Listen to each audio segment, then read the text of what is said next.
Hi everybody. This is going to be one of my all-time favorite videos.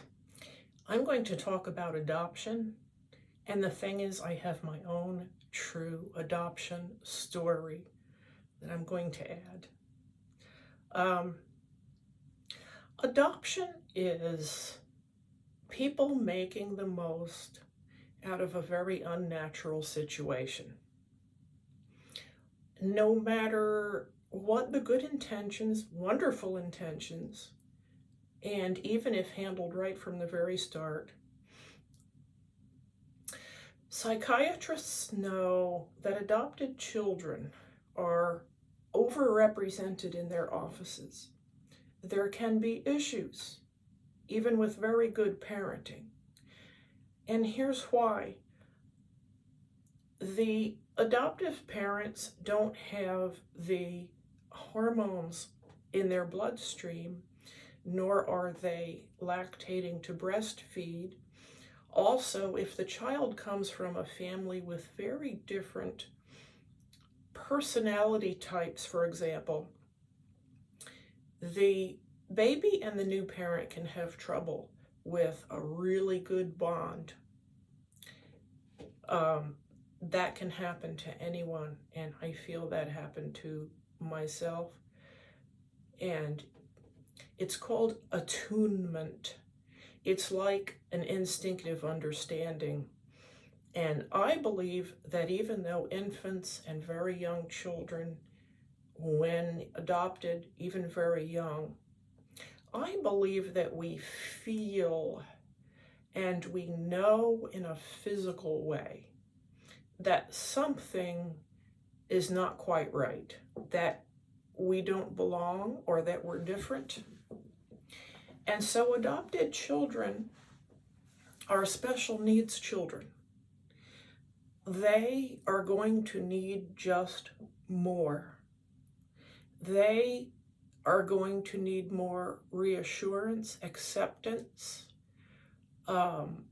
They need to be observed for differences between themselves and the adoptive family, because they might have qualities that are quite foreign and surprising to the adoptive family. They are going to need to know that they belong and that they are loved. And it's just a little bit harder than your own flesh and blood child. I know that our society tries to, and I think my parents tried to use complete denial about the adoption as a way of treating us fairly and as though we were their own and as though we weren't adopted. But I need to tell you that that did not work out very well. We were not, excuse me, not well matched. This can happen. And so at least just take my words and be aware. Just be aware, observe the adopted child, and if they're different, all they really need is your support. Now, it's a crying shame that I did not know about my biological family and my half-sister before I had finished writing my autobiography and it was already being published. It would have been so cool to have included her parallel life. That would have been just an awesome format. And then at the end of the book, I could have explained how we finally found each other. But she's not in the book. This happened very recently. I took a DNA test by mail that are so popular these days, only for reasons of medical curiosity. I was concerned about high cholesterol and whatever might come up. I did not want any more family. As a schizoid person, I did not want family, and I said that. But when my test results came back, It was mentioned somehow that a close match had been found. And somehow or other, my half-sister Julia and I wrote to each other. Now, Julia had been searching for me for years. I had had no interest. Here's the story briefly. Our mother, whom I did not get to meet because she had passed, raised her first daughter by herself. She lived down south. She was a powerful personality, a working woman in that day. Then, in her place and time, it was difficult to get birth control. It was difficult to even ask. In a small town, the doctor or the staff may have blabbed all over everywhere if you were sexually active. So a little later in her life, she had found herself to be pregnant with Julia. She hid the pregnancy because she would have been so ostracized. And Julia was put up for adoption. Another few years later, I was another one who she hid the pregnancy. Again, I don't know how she pulled this off. Hid the pregnancy, went to another state in order to put me up for adoption. She probably thought that we would be lucky and better off. I wish she had reconsidered that, but that's the way it went. Julia made out better than I did with parenting. All the same. There's a number of biological relatives that I'm aware of now, but Julia's the one I'm going to talk about because she's my favorite, and that is because we have found so much in common. It's going to sound like I'm talking about a twin. It gets spooky in a good way. I mean, it really points out, I think, to the importance of both genetics and environment. Nature versus nurture, it's both. So, Julia and I, some of the things we share is that all the way back, as far back as we can even remember, first of all, we wanted to be boys. She pretended sometimes to be a boy, a little cowboy, which I think is adorable. My pretending to be a boy, I had to hide from my parents a little bit better. I had to just do it up here privately. So we were both tomboys. We also have a powerful love for animals. And it's a skill and it's a gift. And I am so proud of my sister. She has done even better and more than I have with animals. I didn't say so much about it in my autobiography because I felt it would just be a distraction and I had so much to choose from. But once I got out of my parents' house and married, my husband and I have done a lot of fostering, adopting, rescuing. We've had lots of dogs and cats. We have spayed and neutered at least 60 cats. However, my sister has done even more. She got in her local newspaper. She had a very severe stroke. Recovery after stroke. Animal advocate chooses hospital for therapy. Here's the article. It's showing.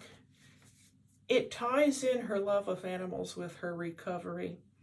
It's showing a cat on the upper right, and it's showing a puppy and kitten at the bottom. I have blown up the photograph of her, and it's going to appear in just a minute for you to see. I want you to see her. I'm so proud. When we were younger, we've compared photographs, and the similarities are just bizarre. The article says, in part, Julia Anderson knew she might be having a stroke. She was falling against walls and having trouble with her speech, but she had to keep her appointment to pick up some rescue kittens in Georgia. She had to go get those kittens. That was way more important. Yeah. She didn't think she had time to go to the hospital. She drove all the way back to her home, put the cats up first, and in the morning, the stroke had done devastating damage. There's a footnote at the bottom. Julia does not recommend this course of action to others. You think? But that just shows how self-sacrificing she is when it comes to animals. And she's a brilliant, brilliant, smart person. So it's not that she didn't know better. I'm not going to read the whole thing. Toward the bottom of the article, an avid animal advocate since childhood, Julia has rescued more than 250 cats and 50 dogs in 2016 alone. And I'm sure that those numbers each year have only increased. And she does it right. The McCamey Animal Center honored her in March with its Humanitarian Award for her selfless service to animal welfare and protection in the Chattanooga area. Julia credits her consuming passion for much of her recovery. She went from being in a wheelchair and having to go through both inpatient and outpatient therapy to being completely independent other than having a paralyzed left arm. But she just drives all over the world. I mean, she doesn't care. She goes ahead and gets done what she feels she wants to get done. I'm going to show her picture here. You'll see that go past for just a minute.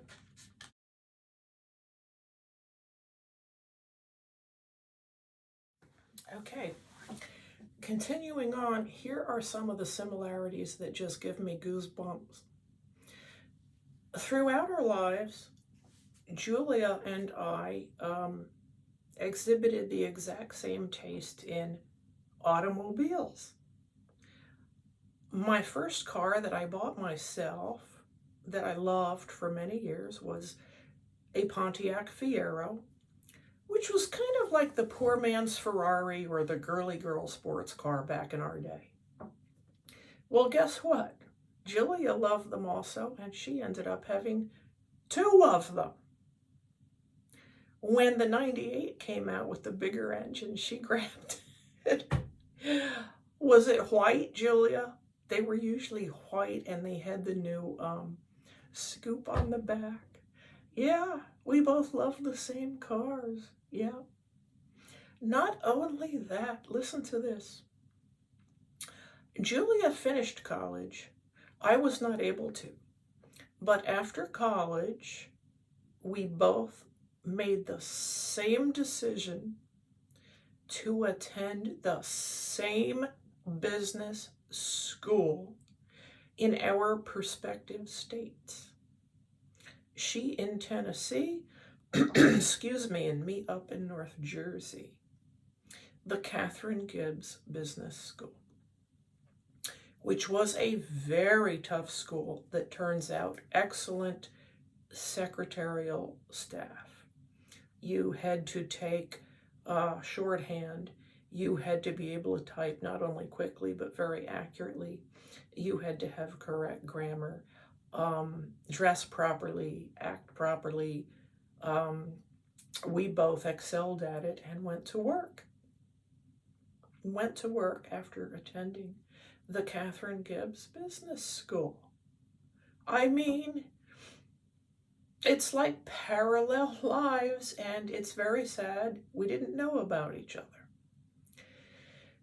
It would have been nice to have known about each other, or at least other people similar to us, because Julia has told me about how co-workers talked about her behind her back. Apparently they complained to the employer that she just was different and didn't fit in or something, and to which she said, I don't want to be like everybody else. I like being different. I like being me. Good girl. I suffered the same thing. I never fit in with others. I always had to blaze my own trail. We always knew what we thought was right and wrong, or true and false, and we didn't have to take anybody else's advice. And it just does separate you from others, which can be painful when you get abuse from all those others. So Julia, like myself, was something of a loner. She is unmarried, no kids, never wanted kids, neither did I. We knew that that was just something we didn't want to do. She does, however, care for her elderly mother. Her adoptive parents were pretty good. But most of her energy is in the rescue of dogs and cats. That's what she does with her energy. So she's highly, highly intelligent. I think she's way smarter than I am. And so the similarities go on. And this brings me to a book reference I had meant to make in some of my past videos, but I forgot. And it just lends itself to this so perfectly. I mean, this is a perfect segue.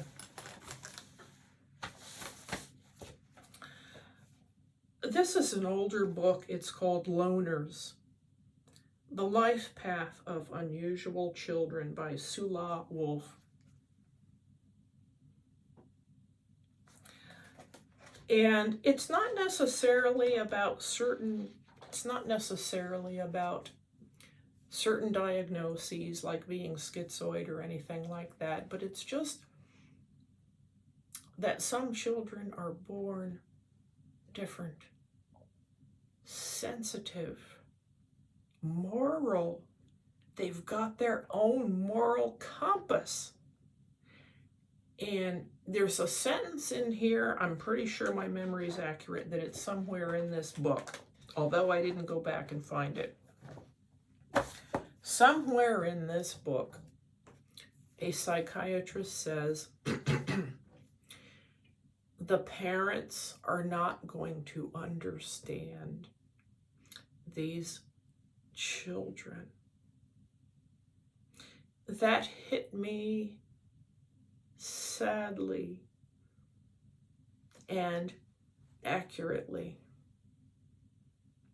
There are some children who are never going to be comprehensible to their parents, whether or not we're talking about adoption, but in particular, I think, when they're adopted. It's more likely you might have a child with a nature that surprises you because it's not in your family. So as I summarize,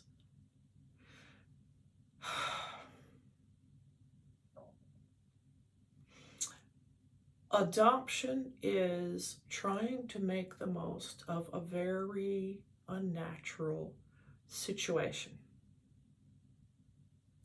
The better thing would have been birth control. And both I and Julia understand exactly what we mean when we say that. We believe that, although it would mean we would not have been here at all, we still feel that way.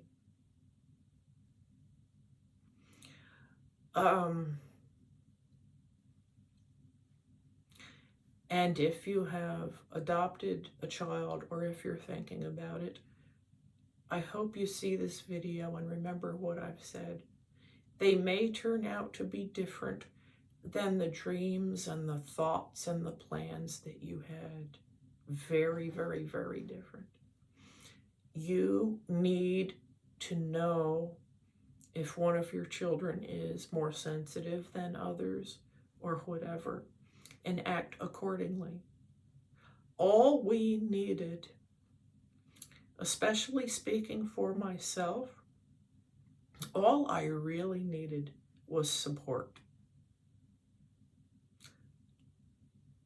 My parents thought there was something wrong with me, that I was confused, that I needed to be changed into someone completely different.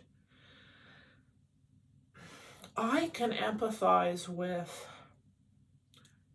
gay kids who are treated like they need to become someone completely different by their parents.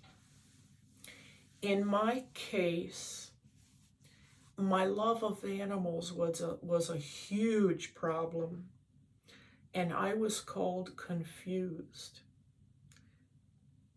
And I was treated like I needed to be remade, remolded, turned into someone completely different and other than who I was. I seriously think that closeness to animals, a gift with animals, some people just have, you can see a little child that an animal just gives their trust to. I think this is hereditary. Just my personal opinion. And the sad thing is that since I was put up for adoption, I was not understood or supported. And Julia was up to a point. All right, this has gotten long. Mostly, I mean, I don't want to say it's a bad idea to adopt children. Once they're here and at risk, please do. Please do. But what we need to be pushing is birth control. I don't know what happened. When I was in school in the 60s and 70s, it was all about family planning and birth control. What happened? There's no reason for people to be taken by surprise anymore. You need to be prepared. To be a parent is a big thing. It needs to be planned. It ought to be planned. And with that, I think I have said what I wanted to say. And I think I'm finished. Thank you if you've watched this. I hope you have a great day. Bye-bye.